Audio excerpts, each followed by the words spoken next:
As AI begins to reshape the workforce, the biggest threat may not be replacement, but invisibility.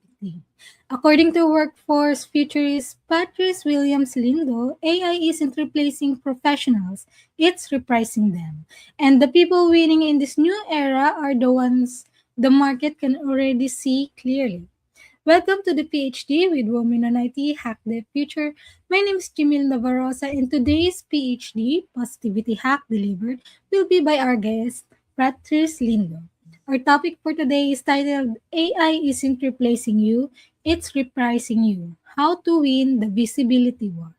Episode 214 starts here. Let me remind you this is a grassroots community that focuses on women on IT, an inclusive forum of women in technology, startups, and female leaders who are supported by men as well. And I bring heart to that hustle because empathy is my mojo, and empathy is critical in winning visibility war. Now, let's go back to our topic. Join us for a positivity hack delivered with Patrice Williams-Lindo, workforce futurist, ethical AI strategist, and CEO of Career Nomad. With 20 years of leadership experience across Accenture, KPMG, and Deloitte, Patrice helps professionals transform visibility into opportunity in an AI-driven world. Drawing from her journey from corporate executive to entrepreneur, Patrice will share why most professionals don't have a performance problem. They have positioning problem. From navigating AI disruption to becoming a visible leader, this conversation will challenge how we think about career growth, leadership, and market value in the algorithmic age. Please join me giving a warm welcome to Patrice. Hello, thank you for having me. I'm looking forward to our conversation today. We are so glad that you join us. And to start, where in the world are you today? I come from Atlanta, Georgia. So I am on the southeast and it is 9 a.m. Wow. And here is 9 p.m. Yes, we're 12 hours apart. Sorry. Because you're So, in the Philippines, correct? yes, Yes, yes, yes. yes. Wow. I have quite a few And clients in the Philippines, so I'm very familiar. oh, wow. And so, Patrice, there is a lot of fear mongering out there about bots taking over our desk. However, you said that AI is reprising professionals rather than simply replacing them. What is the Mhm. fundamental difference between these two concepts, and why should this reframe empower women in tech? Well, I would start by saying this. Replacement is really binary. You either have the job or you don't, right? Repricing is more insidious. So you still have the job, but the market is quietly reassigning what it thinks you're worth based on the work that you're doing. And most professionals don't even realize it's happening until they're passed over, whether it be for a promotion, a special opportunity.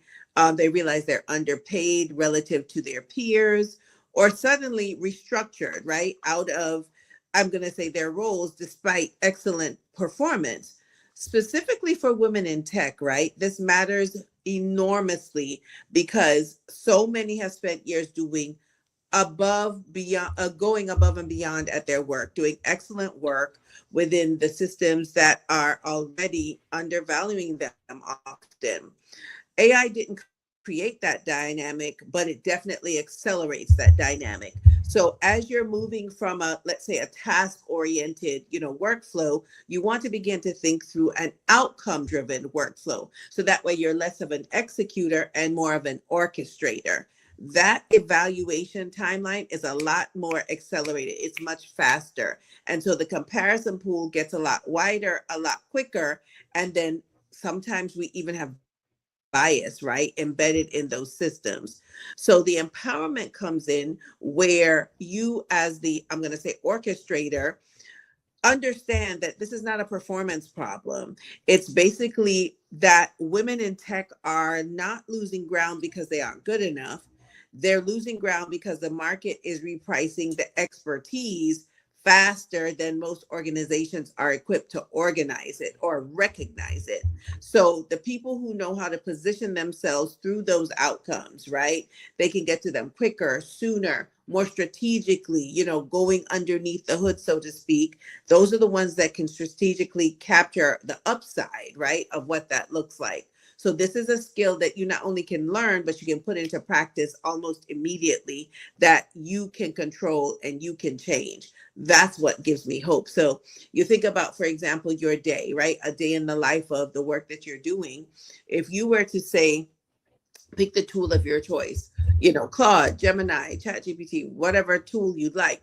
And you say, okay, I'm in XYZ firm. I do XYZ role. These are the expectations of the role. You literally can ask that tool, prompt it, right? To say, what are the key outcomes that I need to, hit the performance? I'm going to say key performance indicators or KPIs. And then you can also ask it, how can I see around the corners? How can I go above and beyond? And so that's where you can literally set the tone for, how can I speak about what I do in outcomes? So when you do that, that's how you show up as that orchestrator, because now that you've gotten those menial tasks that really bog your day down out of the way and organized, then you can really focus on those outcomes that really hit the bottom line and hits the goals of the organization. Speaking of tools, it's easy to assume that the person who masters the latest tool first wins the race. But you've observed that the winners aren't necessarily the technical early adopters. If it is not about the tools, what defines the professionals who are actually capturing the market's upside right now?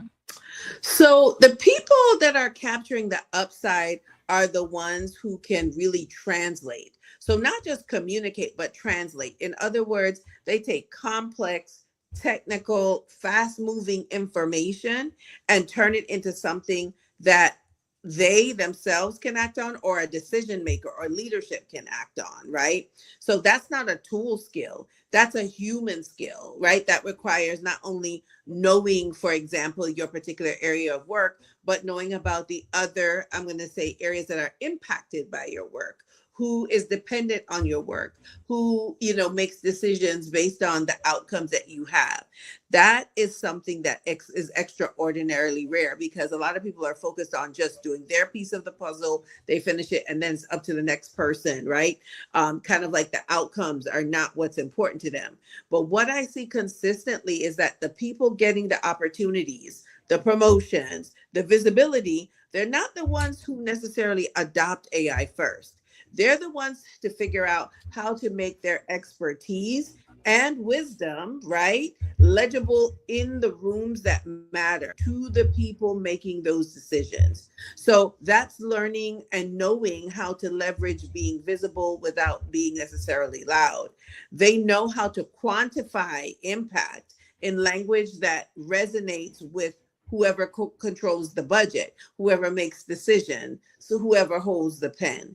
So early adoption of tools can give you an efficiency advantage, but positioning is what gives you that value in advantage. And in this market, value wins. So if, for example, you're on a team that, let's say, is, doing a particular, let's say, communication, maybe it's the marketing department, and the marketing department is sending out, let's say, specific, communications to your technical teams. Well, the marketing department is only responsible for those communications.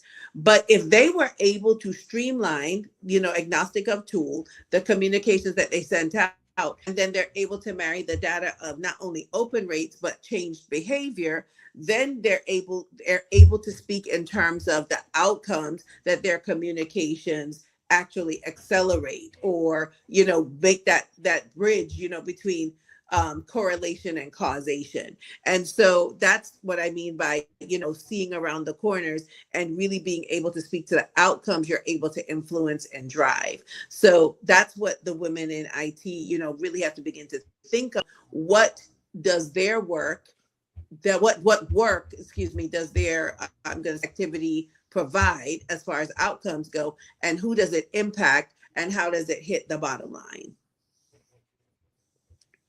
Many of us raised to believe that if we just work hard and keep our heads down, the rewards will come. You've noted that most people don't have a performance problem. For a woman in high pressure tech role, what is the red flags that she is currently mispositioned? So there are four, I'm going to say, red flags that I see most often. The first, when I really think about it, is that she's always in the room, but not asked often enough for her opinion first. She usually contributes. Sometimes she's even the smartest one in the room.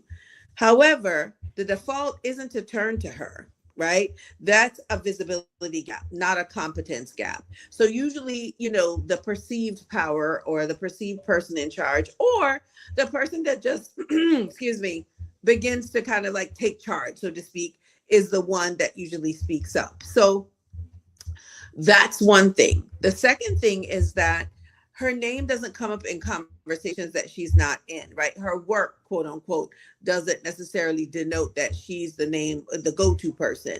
So positioning means people advocate for you when you are not in the room, when you're absent. If opportunities are being discussed and your name isn't surfacing, something is broken in how your value is being translated. And so, one of the things you want to do is see where the work that you're doing can be leveraged so that you have a wider swath of people that are looking at it. So if you have developed, let's say, an agent on your job, and you've been able to come up with a streamlined process to drive a particular outcome, look at the scalability of that particular agent, because even though it was just created to serve the problem that you created it to solve, is it applicable to other departments where you can go and share your process, share the app that you created so that others can apply a similar method to what you've done? By doing so and in having those platforms, those people, right, become your evangelists or change champions, the ones that are out there talking about the work that you're doing so that it's not just you. So if you think about, for example, if you step outside of work for a minute, if you go to, let's say, a really nice place to have a meal, or if you go on vacation, or if you use a particular service that you're really happy with, the first thing you do is you let the people that you know that you've been there and you had this really great experience. Same type thing. So you make sure that you get the word out about the work that you and or your team are doing, and then you show where you can add value to other teams, and then those people begin to speak your name in other rooms that really can translate your value into what is needed, right, in those complexities. This brings us to your signature framework, which has helped so many people shift their trajectory. Can you walk us through the core of your RNA method? How does it specifically help a silent performer bridge the gap to becoming a visible leader? Oh my goodness. RNA is my baby. I think of it as chemistry, right? I'm a former pre med major, and so DNA and RNA is close to my heart. RNA is built on three key moves: rebrand, network, and achieve recognition. The reason why this is an unlock for silent high performance specifically is that it doesn't ask them to become someone they're not. It asks them to become more intentional about who they already are. So rebrand is the first move. And when you think about rebrand, it's not all of the things that may come to mind, like, a new headshot on LinkedIn, or a new LinkedIn refresh, or any of that. It's about getting honest about the gap between how you see yourself and how the market currently sees you, and what you bring to the table and the outcomes that you drive. So most high performers have a story that they tell internally that's far more impressive than the story the market is hearing. So rebranding closes that gap. So for example, one of the things that I have often done is worked in change management.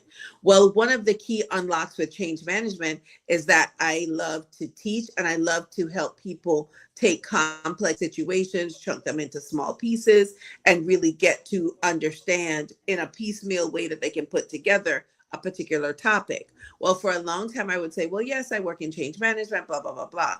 No. Well, now what I do is I rebrand myself as that I help people translate their skills into key transferable options. So I help people to get to that place of, well, you're a change manager. Well, no, you really break down complex things into simple pieces. So you talk about things, for example, at an eighth grade level or a sixth grade level, so that the average person can understand. So that's an example of rebranding.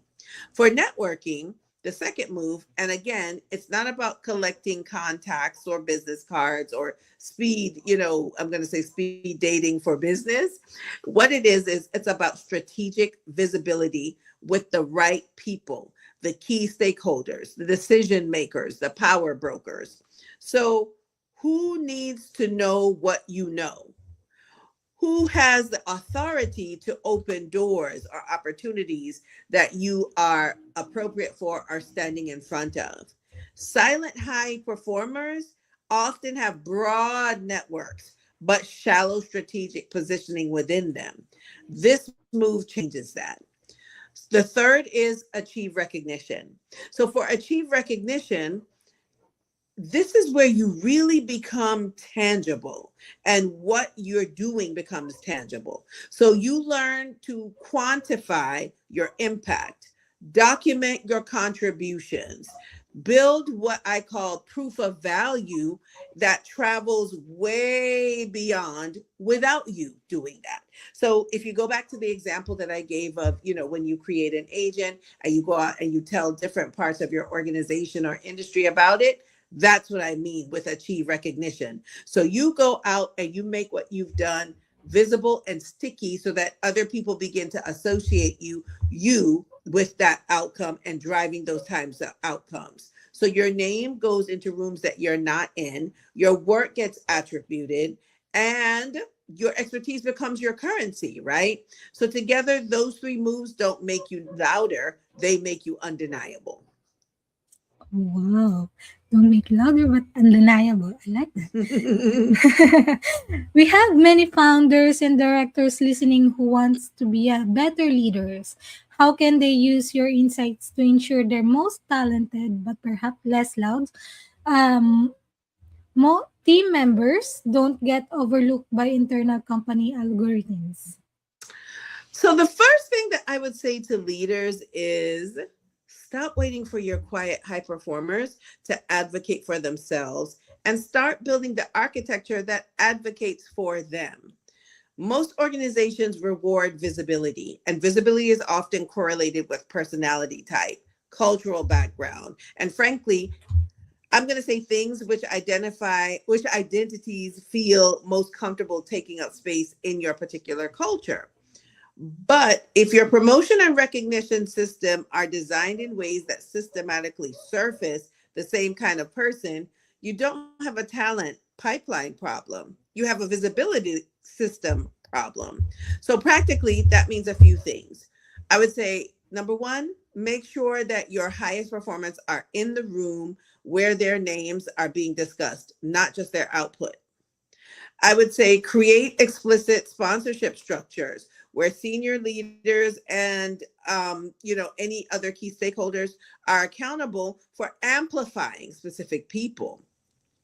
Third, I would say audit your recognition patterns, right? Self reflect on who you put up for opportunities. If it's the same five people that are always getting spotlight moments quarter after quarter, challenge yourself and ask yourself honestly why that is and who is being missed or overlooked. The talent is there, or they wouldn't even have been hired by your organization. It's just honestly asking yourself who is being missed in the equation. So the system is designed, or not designed, I should say, to see it. That's a leadership decision. That's a human decision, and it's not an HR problem. So that's with you challenging the way that you lead and what you are rewarding and what you're recognizing. You had an incredible run, 20 years at giants like KPMG and Deloitte. Most people would see that as the ultimate finish line. What was the specific glitch in the matrix you noticed that convinced you the traditional career ladder was becoming obsolete? Well, for me, I want to be clear that careers are not linear. For me, they're multi-linear, right?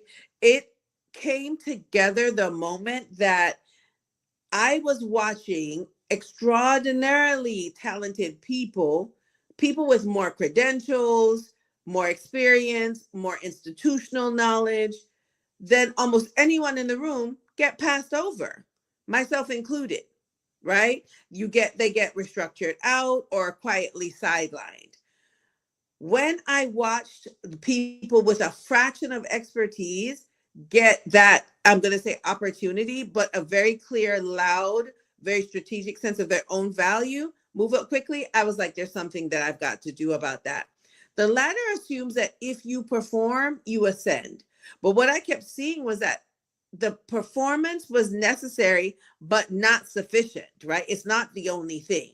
The people ascending were the ones who had figured out how to make their performance, that stellar performance, visible, legible, and politically relevant to whoever controlled, right, the next rung or rungs, right?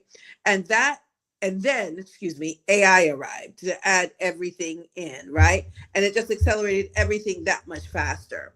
So the latter already becoming unreliable, AI just removed a few rungs, right? So instead of it being, let's say, 2 years to get to a particular level, AI just came in and knocked half of that out and broadened the pool of who would be available. So now, how are you going to leverage it so you can get that advantage again? So what I realized was that people who were in roles that spent, maybe a decade building towards being ready to be, I'm going to say, promoted or anything else, it got automated and restructured through AI. So there you go. That's through the window. The people who survived and thrived, I would say, are the ones who weren't necessarily the most technically proficient or had the most certifications. They were the ones who had built the positioning that couldn't be replicated by a tool. So if you think of AI plus good work, you become the human in the lead or the human in the loop that adds that level of wisdom, because AI can accelerate the pieces, when you put it in, but that decision making piece, right, even with the algorithm, still often needs human intervention. So you become that intervention. That's when I knew that the game had fundamentally changed. And that is the problem we have here, right? The conundrum is that a lot of professionals, especially experienced IT professionals, are still playing by the old rules where you keep your head down, you do your work, and you'll get your turn, right? Where instead it's like, no, not keep your head down, it's pick your head up, figure out how to, whatever it is, drive to the outcomes, not finish the task per se, because if you can streamline those tasks, you get to the outcomes and you're able to provide that level of orchestration that I was talking about. Transitioning from the safety of global firm to the unknown of entrepreneurship is a massive psychological shift. What was the hardest part of transitioning from corporate executive leadership to building career nomad? And how did you apply your own positioning advice to yourself during that shift? Well, I want to frame this as a transition. It's an evolution, right? I don't think you're ever done. So I'll just start there. The hardest part, and I'll be honest about this, was learning to build in public before everything was perfect. In corporate environments, you present only the finished product, right? You have to get all the pieces together behind the scenes and then you present, right? Whereas in entrepreneurship, right, there's more of a level of, less about the polished deck, less about the refined strategy and the clean numbers. You building something of your own means living in the messy middle and showing up anyway in a way that, okay, it's incremental. Okay, you've built this thing. This is what you see so far. And based on those headwinds, you check in with your clients, you make sure you're going in the right direction. You have to be able to show up anyway in that level of, I'm going to say, lack of polish, right? Doesn't mean that you're just throwing something over the fence. It means you take the time to really understand your client. You do your legwork, you do your due diligence, you put together what you have. But those, I'm going to say, guardrails that you had in corporate are somewhat different, right? Guardrails, yes, but they look different. And so I confront that gap by, I'm going to say, using what I had been taught and the experience that I have, really practicing, what that looked like and taking it to, for example, clients for years and years, because I spent years helping organizations and leaders get clear on their value. And then I had to sit down and do that exercise for myself. So as they say, in consulting land, I ate my own dog food, right? Where I was willing to really ask myself, where's my thesis, right? What do I uniquely understand that others don't? What is the specific problem that I solve, and who experiences that problem most acutely, I would say. So applying my own advice often meant getting ruthlessly specific about my lane and what I'm good at and where I can drive results. It's not, for example, career coach or DEI consultant, not HR strategist, if you notice. I'm a workforce futurist, right? An ethical AI strategist, because those are where I really lean in. Visibility strategy, workforce futurism, specifically at the intersection of AI, equity, and human value. That's where I live. That specificity was uncomfortable at first. A lot of people say, well, what is a workforce futurist? Or what is a visibility strategist, right? Again, it was based on the work that made Career Nomad legible to the right rooms. So the positioning advice that helped me the most was this. The market doesn't reward generosity. It rewards clarity and specificity. The more specific you are about what you do and the outcomes you drive and who you do it for, the faster the right opportunities will find you. We often talk about self made success, but the reality is much more collaborative. None of us achieve success alone. Is there a particular person you are grateful toward who helped you get to where you are today? Oh, absolutely. I have I'm blessed in the fact that I have quite a few. I would say the one that really jumps out at me is my mother. As a matter of fact, I wrote about her recently. My mom is in her late 70s. She's a retired nurse. She's an immigrant. My family's from Jamaica. And she's always had not just a can spirit, but she definitely is a visionary that sees way beyond or way around the corners. And so the story that I often shared is that, I get my moxie from her, my chutzpah from her. And so I remember when I had first started college and I had gone away to school, and after excuse me, after the first year, when I was, as I had mentioned, a pre-med student, of which I've since changed, I had taken, it was really hard. I had taken some really difficult classes and trying to balance being away from school. I'm sorry, being away from home and such. And so I ended up making like B's and C's, but more C's than B's. And there was just a miss, right? I just wasn't picking it up. It was the first time I'd ever been in classes of that size, the first time I'd ever been away from home. I was struggling, right, with the independence. And so I ended up coming home, but coming home didn't mean coming home to quote unquote, lick my wounds. It was to come home, to recalibrate, and to go back, right, into the fight, go back into the arena. And so when I came home, I decided that I would go to community college, and I was thinking that I would work. Well, my mom, being a nurse, brought home a list of vocabulary. And at the time, she had seen an opportunity at her job where I could become what a unit secretary. And so the unit secretary is the person who processes the different doctor's orders for the patient on a particular floor. So if they need to have any sort of testing, whether it be EKGs or labs, they're the one that actually processes those things, documents them, and lets all of the necessary people know of the work that needs to be done. Again, a bit of execution / orchestration. And so I had no other background other than being exposed to my mother. But my mother's exposure, giving me that list of vocabulary, launching me into, the opportunity to apply for this role. I took the test based on the vocabulary she shared. I passed the test, and I used that to launch into other things. So I used that from a unit secretary to become an EKG technician, from an EKG technician to working for Baxter Pharmaceutical as a perfusion tech.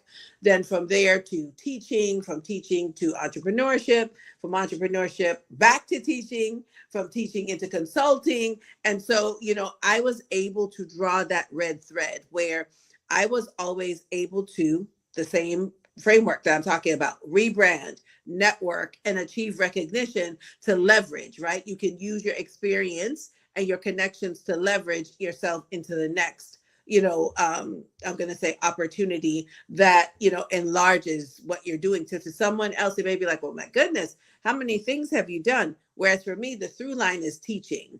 The through line is taking complex things and breaking them down into, bite-sized pieces so that, the specific outcomes can be met. And I learned that from my mom. Wow, that's so amazing. Hmm. And it's quite remarkable journey for Yes. you. Yes, absolutely. So I learned that from her. You have to be able to, like they say, pivot wherever needed. Yes, yes. In the corporate world and in business, things rarely go exactly to plan. Throughout your career, you faced massive roadblocks. What is your personal go-to strategy for high-level problem solving? So for me, my first move is to always separate the problem from the noise around the problem, because when it's happening, they're all kind of blended in. So roadblocks tend to arrive with a lot of emotion and urgency and other people's opinions attached to them.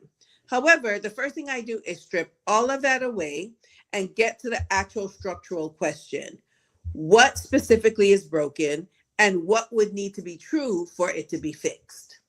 The second move is to ask who else has navigated this or something close to it. I am not precious about being the first or the smartest. If someone has walked this path, that word, leverage, right? I want to connect with what they have learned. I am really good at pattern recognition and it saves an enormous amount of time. So that's where I think it's really important to make sure that you do your due diligence and see if there's any contextual information that you can apply, once you stripped away those, I'm going to say, other factors. The third thing, which is the hardest thing, is to sit in the discomfort long enough to find the insight inside it. In other words, the data. My experience is that the most important things that I've learned came from problems I couldn't solve quickly. The roadblocks that stopped me long enough to force a different way of thinking. I didn't enjoy that process while it was happening, but I've definitely learned to trust it.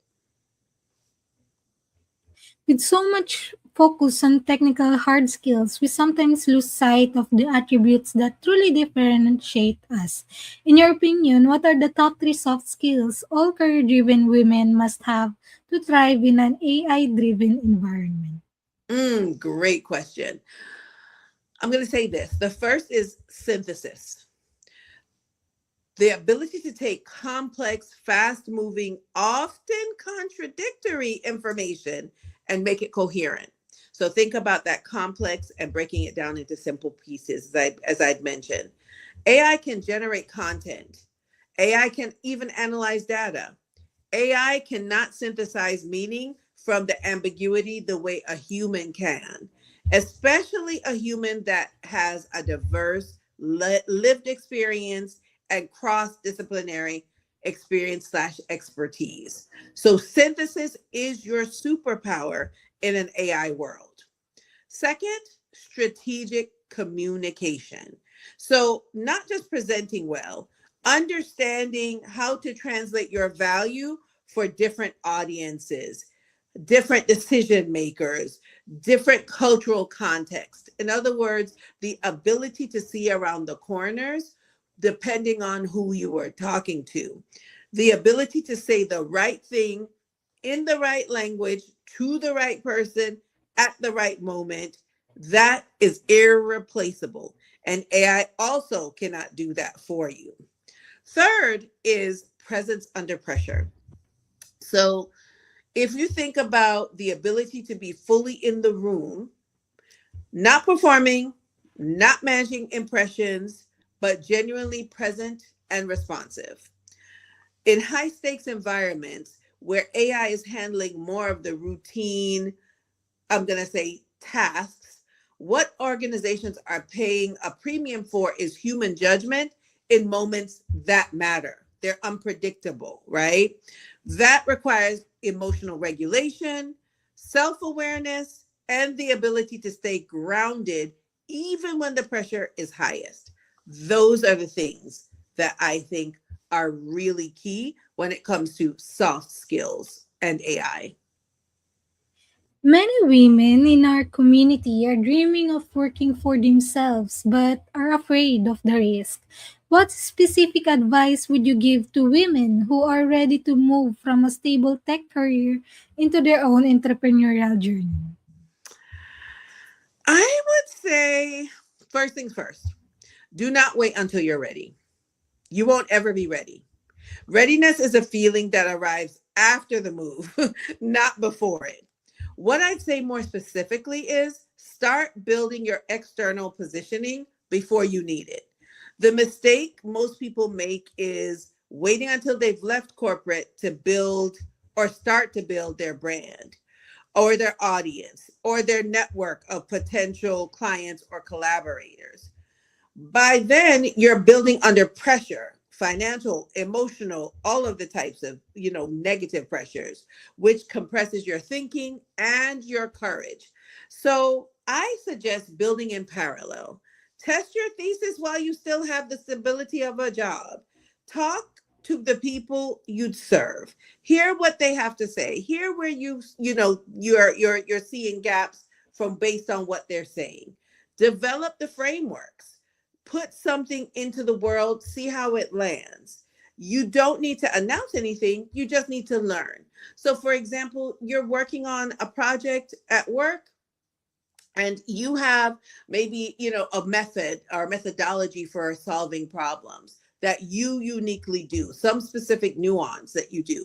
Test it, ask people what they think about it, see what kind of outcomes it drives. You need to learn that so you can refine, right? What it is that you're thinking you do outside. It becomes almost your living pilot, right? Your living laboratory. But be ruthlessly specific as you get the information coming in about what problem you solve and who you solve it for. I would say entrepreneurship always rewards specificity, but proven specificity. The broader you promise, the harder your path. The sharper your positioning, the faster the right people, your people, find you.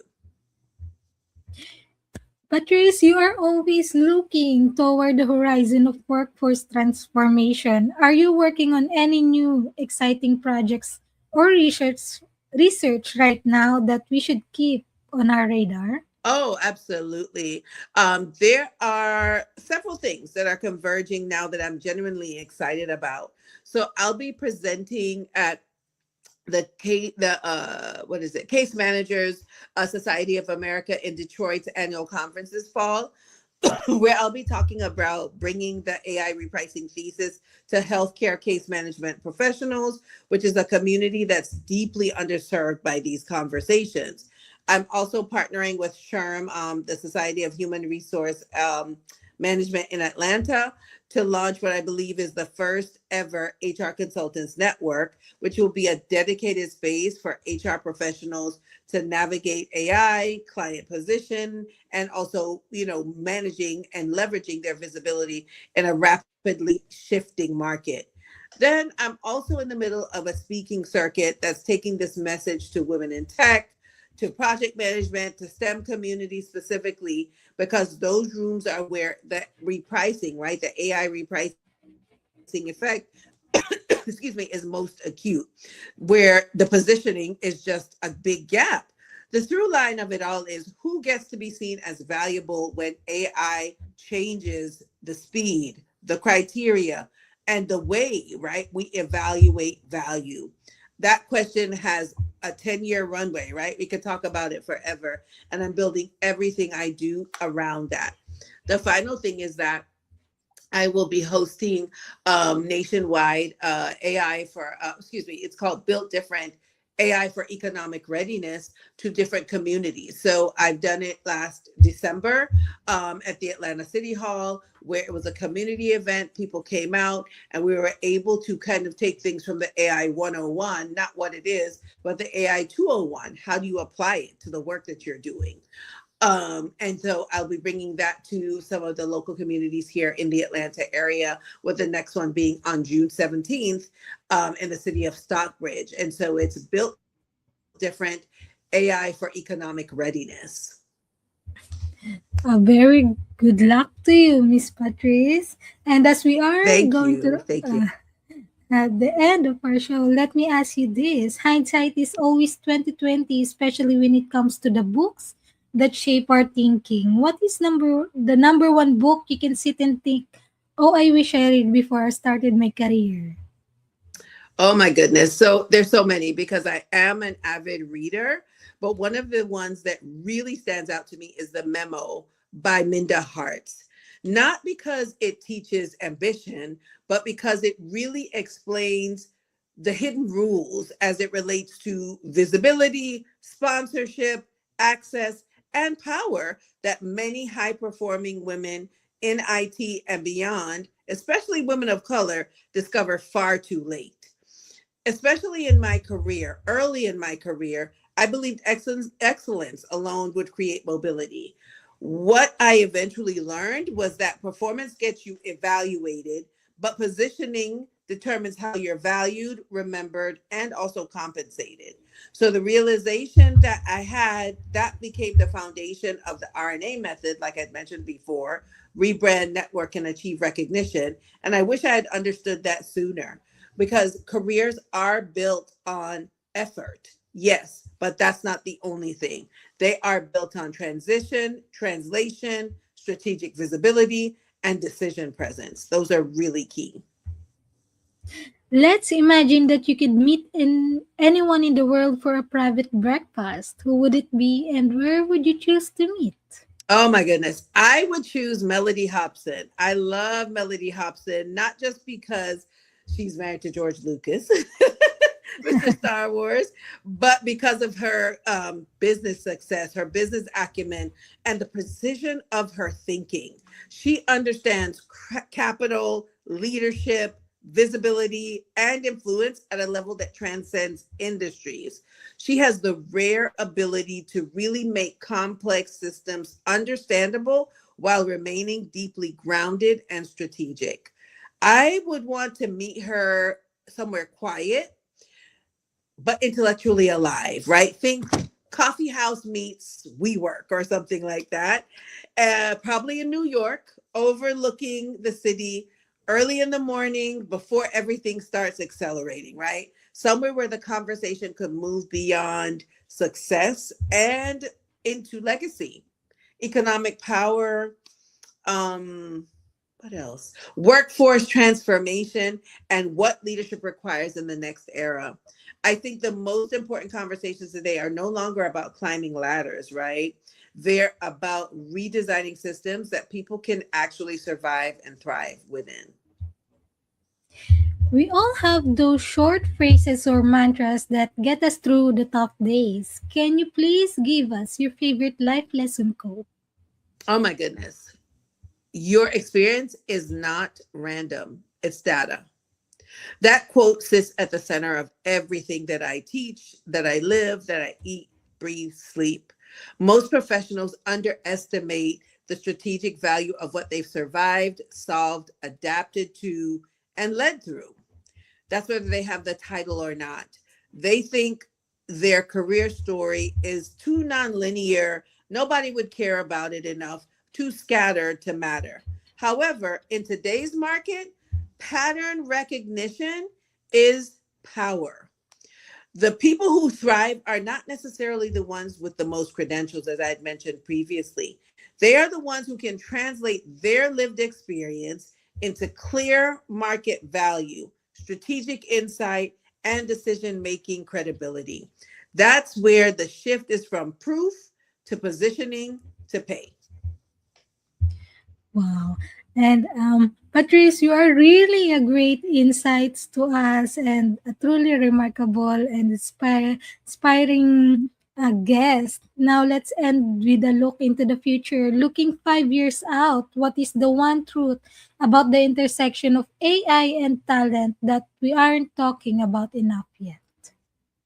5 years from now, what is the truth about I am going to say, well, a couple of things. I would say number one, AI, they would say that it's on a climb, right? I would say that it's no longer a climb, it's vertical. That's the first thing. AI is not also the great equalizer that people think it is. There is a narrative right now that AI democratizes talent, that it levels the playing field, so to speak, that it gives everyone access to the same capabilities, for example. And in a very narrow technical sense, that's partially true. However, here's what's actually happening. AI is accelerating existing inequities faster than most organizations are willing to admit, also.